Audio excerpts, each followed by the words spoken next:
Hello dear subscribers, today I'll tell you how you can easily fix this error. So here you can see it, incorrect password when you try to enter your password from your Facebook account.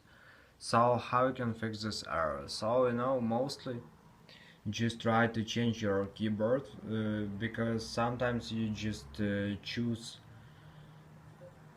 wrong keyboard. So just change your keyboard on your iPhone and check all the symbols and you enter as your password. And if it doesn't help, if you still have this error and you know that you actually write right password, so just try to close your app and open it again. So just close Facebook app and open again. And if it doesn't help you, just try to restore your phone. So just go to the settings.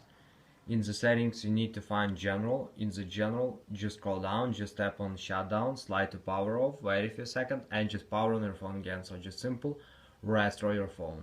So this is the way how you can also try to fix it. So thanks for watching, have a nice day, subscribe to my channel, click like and goodbye.